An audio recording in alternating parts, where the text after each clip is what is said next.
Welcome back to another episode of Rock Boys Football, a massive week one matchup, USC LSU Sunday night, Las Vegas. Still, we just took a look at USC and took a look at some of their keys to the game last night. Now we're running it back for LSU. We're going to take a look at some things we think LSU can do to have success against USC Sunday night. Fired up to get into it. Now, before we do it, as always, we got some USC fans listening to this, some LSU fans listening to this. It's been a blast talking this football game. The amount of support y'all have shown, whether you agree with the boys, whether you disagree with the boys, has been absolutely amazing. If y'all do enjoy the content, consider subscribing to the channel. I think much more importantly, would love to hear how you guys are feeling about some of these keys in the comments section.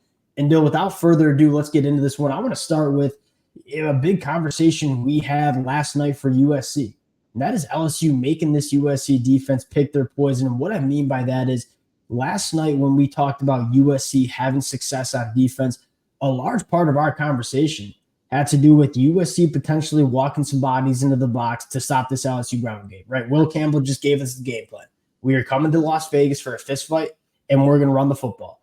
We look at this and say that might be one of the better matchups for LSU. We've been very vocal all offseason that this LSU offensive line is probably the best unit in the country. LSU was the number one team in the country in terms of rushing yards per carry last year. I don't think it's a secret that LSU is going to want to run the football. Now, I think the conversation is when USC decides to walk some of their safeties in the box to address that run game, does LSU have the ability to win vertically down the field in the passing attack? And if they can do that and say, hey, if USC wants to take away our run game, we can beat you vertically down the field. That's probably the biggest storyline for this LSU offense on Sunday night. And I think one of the things you love about what LSU can do to attack this USC secondary is they can hit them with different kind of athletes. And you kind of look, USC's corners are going to be big, long, probably more comfortable playing the ball down the field. But that's where LSU can throw a Kyron Lacey at him, who's such a good route runner and does a really good job beating man-to-man coverage. You can throw an Aaron Anderson. Those type of guys, I think you have a diverse set of skill sets. You can attack this USC. You can find your matchups that you like. And at the end of the day, those corners are going to be on islands. If they're not on islands, LSU's going to be running the ball, and they're going to do it really consistently, at least from my vantage point. But then it'll be about, to me, LSU finding what matchups work, and whether that's a Chris Hilton or CJ Daniels just beating them over the top, being too athletic, too good, getting vertical, or whether that's a Kyron Lacey or an Aaron Anderson or Xavier Thomas just being too good running routes against longer, not slower, but like that's sometimes a hard play for those longer corners. 100% agree. And I think you do see USC play with a single high safety for a large part of this game. Because again, I think the biggest question mark is we don't think USC can stop LSU's rushing attack with the light box. That's not even a shot at USC. I don't think there's many front sevens that can stop LSU's rushing attack without walking the safety into the box. I think they're just going to be that good running the football. That's how good their offensive line is when they do give you that look. And they do go to that single high safety look. You're looking at CJ Daniels. You're looking at Chris Hilton Jr. Heck, you're even looking at Kyron Lacey. All three of those wide receivers averaged over 17 yards per catch last year. Obviously, CJ Daniels going back to his time at Liberty. They have the wide receivers, at least in my opinion, to potentially make USC pay for putting safeties in the box. That's to me the most important matchup, right? What was the biggest key for USC on defense? Winning those one-on-one matchups. What's going to be the biggest key for LSU? Winning those one-on-one matchups with your wide receivers. Next mismatch that I think LSU might be able to get after, and a guy that's kind of just flying under the radar heading into 2024, that's tight end Mason Taylor. Look at the USC linebackers and say Easton Mascarenas-Arnold and Mason Cobb, the two linebackers that we probably expect to play the majority, the lion's share of the snaps. And I would throw in Eric Gentry as a guy that could potentially counter this. I kind of like that matchup, right? Mason Cobb, Easton Mascarenas-Arnold, those are box linebackers. I don't think either of them are over kind of 6.5 feet tall. So you look at Mason Taylor at 6'5", 255, working that seam. Could that be a matchup? And do you think, at least if I'm LSU, I'm making Mason Cobb and Easton Mascarenas-Arnold show that they can run up the seam with Mason Taylor? Because I think that's another matchup that LSU probably could attack in this football game here. He's a guy I kind of wonder if LSU is going to get back to going to a little more, where like I think after his freshman year, you're expecting a huge year out of his sophomore year, but just given the weapons they had, how much those guys needed, you could not have Malik Neighbors touching the ball. You could not have Brian Thomas, and you could not have Daniels. Like toting the lion's share of the rock, if you will. But this year, I think, again, can you get him back reestablished as a very much a primary threat in this offense? Because I think you're right.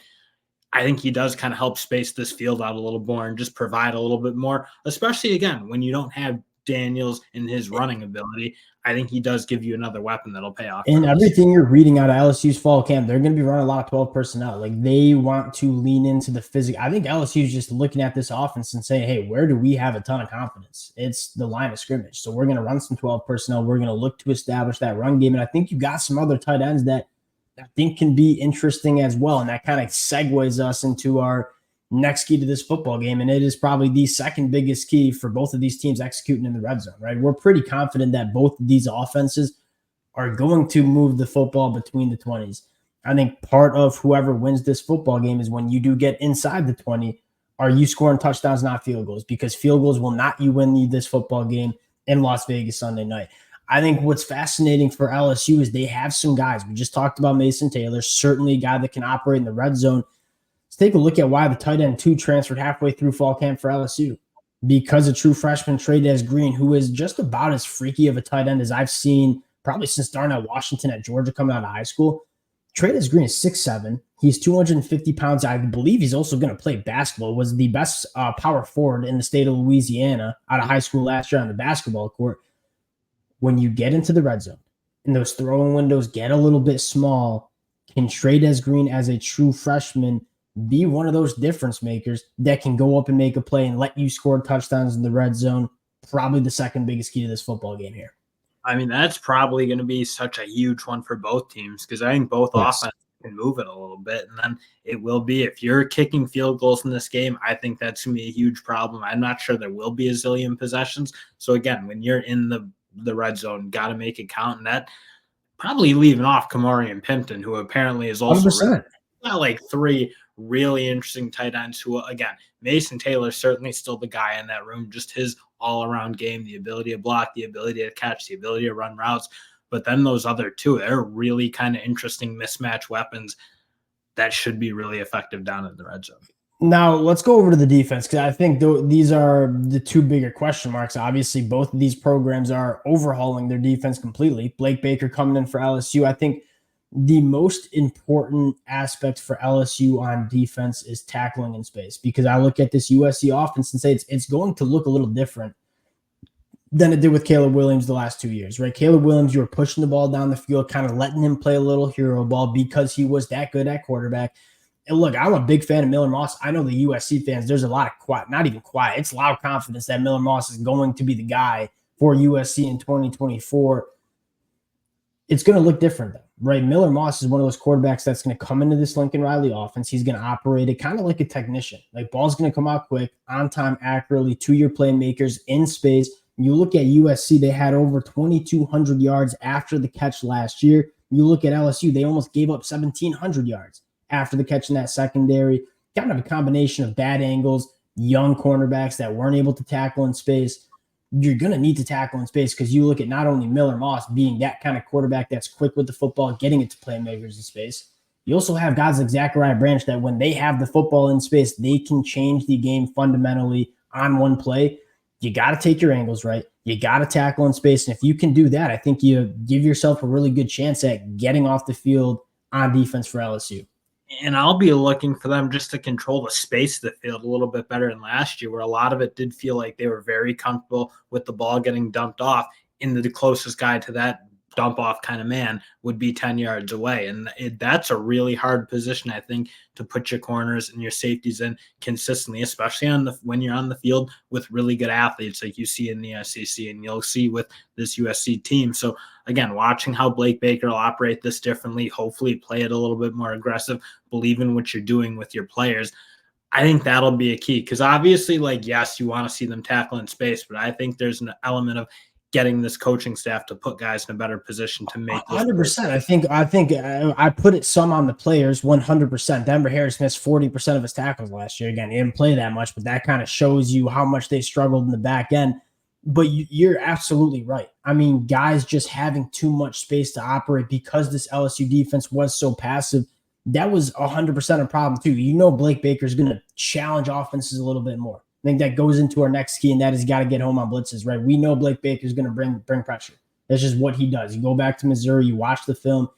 He wants to bring pressure from a lot of different ways in a lot of different packages. You look at Miller Moss, and now it's a small sample size. I'll say this. Miller Moss was elite handling blitzes last year, specifically in that Louisville game. He was blitzed 11 dropbacks. He was 10 of 11 for 210 yards and 3 touchdowns. And Miller Moss handled the blitz, and again, small sample size, very well in that bowl game against Louisville. Blake Baker's not going to fundamentally change his defense because Miller Moss is good against the blitz. He's still going to come after him. Now, when you are going to blitz, you have to get home, and I think it starts with Harold Perkins, right? He's that, X factor in the front seven where you're going to move him around. You're going to show a lot of different looks. Excuse me. You got to try those matchups, specifically on the right side of the offensive line where we still have question marks about Mason Murphy. We don't even know who's going to start at right guard for USC. Try to find those matchups on the offensive line that you can let Harold Perkins have a massive impact on this football game. If you can do that and get some of those negative plays, that's how you're winning this football game. And negative plays will be huge because obviously I think what LSU doesn't want, just like what USC is not going to want, is just to get fed a steady dose of the ground game. I think obviously you still have your questions about what this LSU interior defensive line is going to be. If they let this USC team stay on schedule, I think that's where LSU can get beat up a little bit. If LSU can make those negative plays, when you have a weapon of the ilk of Harold Perkins, that's so helpful because when he's playing at his best, he's so good at being not just disruptive, but making those 5-yard TFLs, making those sacks and doing some of those things. But the other guy I'll be looking for is Major Burns because I love that they're pushing him closer to the line of scrimmage. I don't think he's a great rangy safety in the back end, but when he's around the line of scrimmage, I think he shows really good instincts and that ability to make some of those negative plays too. So those two are the guys I think I'll be looking. Yeah, I think that's what we're both so excited about is this LSU team. You get very similar to how we talk about USC's defense. The talent is there. There's NFL talent on both of these defenses. It just seemed like they both were just not getting used the right way in the 2023 season, hence the significant changes of the coaching staff. Can you use your NFL guys like Harold Perkins to really win you this football game? That's what separates not so good coaches in college to really damn good coaches. That's why they brought him coaching those middle linebackers. I thought the development he put on with Tyron Hopper at Missouri, it almost has to be the blueprint. And Harold Perkins is quite a bit more talented than Tyron Hopper, so I think you get much higher ceiling. But again, if they can work some of that similar, get him playing aggressive like you saw with Tyron Hopper, get him playing fast, flying around.